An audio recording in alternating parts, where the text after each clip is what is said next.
Bonjour à tous, je suis Philippe des établissements Duraplace et nous allons aujourd'hui parler des cuves de stockage de gasoil ou de GNR en intérieur.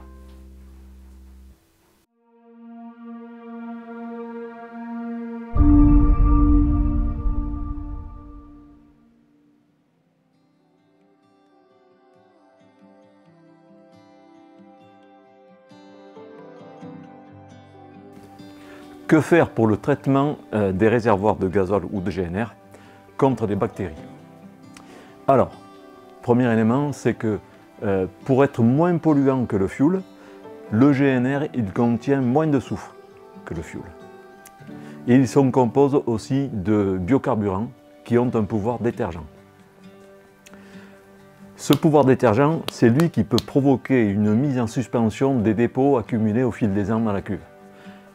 Malheureusement, ces dépôts ils contiennent des particules d'eau et ce sont ces particules d'eau qui favorisent le développement de bactéries nocives pour les injections des moteurs modernes.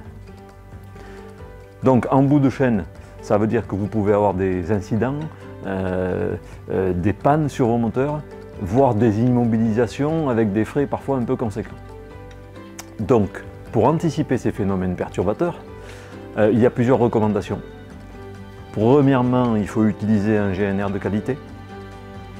Ensuite, la cuve destinée à l'intérieur, il faut bien la placer à l'abri du soleil. Et il faut aussi limiter le contact air-GNR, d'où la forme verticale des cuves. Vous pouvez aussi nettoyer la cuve tous les 7 à 10 ans pour la débarrasser d'éventuels dépôts.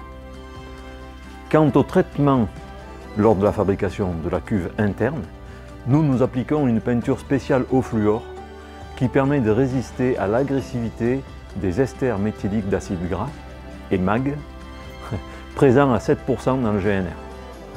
Donc ça va constituer une couche protectrice de la cuve interne, d'accord? Et donc ça va prolonger sa durée de vie, bien sûr.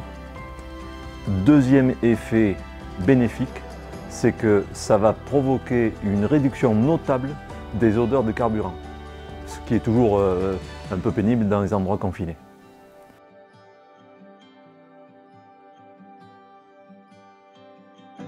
Consacrer un petit peu de temps. Nous espérons que les questions que vous pouviez vous poser ont eu leur réponse. Vous trouverez encore beaucoup d'informations sur notre site, il y a des blogs, il y a des vidéos, tout ça pour vous aider. Vous pouvez aussi nous joindre au téléphone, nous sommes là pour ça, nous sommes là pour vous aider, donc n'hésitez pas. Et puis, encore une fois, merci et à bientôt.